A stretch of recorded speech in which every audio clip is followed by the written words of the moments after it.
হরে কৃষ্ণ। রাধে রাধে বন্ধুরা, সবাই কেমন আছো? আশা করছি ভালো আছো। আমিও অনেক ভালো আছি।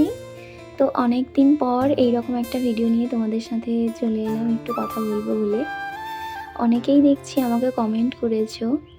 আমার যদিও ভালো লাগে তোমাদের কমেন্টগুলো পড়তে। তোমরা অনেকে অনেক রকমের কমেন্ট করো। তাদের মধ্যে একটা কমেন্ট হলো আমি কোথায় থাকি। আমি কমেন্টে মোটামুটি সবাইকেই রিপ্লাই দিই। আমি বলেছিলাম যে আমি মেদিনীপুরে থাকি। তারপরেও একজন আমায় জিজ্ঞেস করেছিল যে মেদিনীপুরে তুমি কি করো, কোনো জব করো? না গো, আমি কোনো জব করি না, আমি পড়াশুনো করি। যাই হোক, আরও যদি কোনো তোমাদের প্রশ্ন থাকে আমাকে কমেন্ট করো, আমি নিশ্চয়ই উত্তর দেব। ঠিক আছে? তো সকালবেলা ঘুম থেকে উঠেই দেখতেই পেলে আগে যে ঘুম থেকে উঠেই ব্রাশ ট্রাশ করে নিয়ে তারপরে জল টল খেয়ে, এটা আমার অভ্যেস প্রত্যেক দিন ঘুম থেকে উঠে জল খাওয়া। তারপরে একটু বইপত্র এপাশ ওপাশ করে দিয়ে চললাম বাজারে। তো যাই হোক, মেদিনীপুরে যারা থাকো তারা তো জানো গেট বাজার মানে কীরকম। বৃষ্টিকাল মানেই চারিদিকে সবজি আর প্যাচ প্যাচে কাদা, কাদার মধ্য দিয়ে চলে গেছি বাজারে।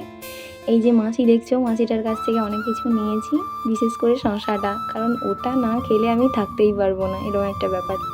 তার মাঝে আমার বন্ধুর হয়ে গেছে অসুস্থ, যার জন্য ডাক্তার দেখাতে নিয়ে গেছিলাম। ডাক্তার দেখিয়ে ওষুধ নিয়ে সব কিছু করে এবার যাচ্ছি রুমে। ঠিক আছে? আরও একটা কথা, তোমাদের মধ্যে অনেকেই আমাকে মেসেঞ্জারে দেখছি কল করছো। তোমাদের কাছে অনুরোধ করে বলছি, প্লিজ আমাকে মেসেঞ্জারে কোনো কল বা কোনো কিছুই করো না, কারণ আমি মেসেঞ্জারে কারোর সাথে কথা বলি না। ঠিক আছে? যদি কিছু জানার থাকে আমাকে কমেন্ট করবে, আমি রিপ্লাই দিয়ে দেবো। এসেই মোটামুটি সবজি টবজি কেটে নিয়েছি রান্নাবান্না করার জন্য। তারপর একটু ছাদে গেছিলাম। এত সুন্দর বাইরেটা লাগছে না, দেখো আমার মেসির বাইরেটা এত সুন্দর, মানে তোমাদের বলে বোঝানো যাবে না।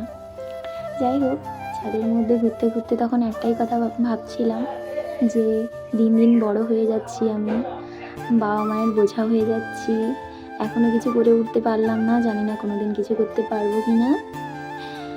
এসেই রান্না করতে পড়ে গেছি। আর হ্যাঁ, আমি খুব একটা ভালো ভয়েস দিতে পারি না, তবে তোমাদের বোঝার মতো বলি। তো আমি অনেকেই দেখেছি খুব সুন্দরভাবে ভয়েস দেয়, যেটা আমি পারি না। যাই হোক, তোমাদের সাথে অনেক কথা বললাম, এবার খেতে বসে গেছি। খাবারটা দেখতেই পাচ্ছ, একদম সাদামাটাভাবে আমি খাই, মানে আমি তেল মশলা খেতেই পারি না। যাই হোক, কেমন লাগলো ভিডিওটা আমাকে জানিও। টাটা।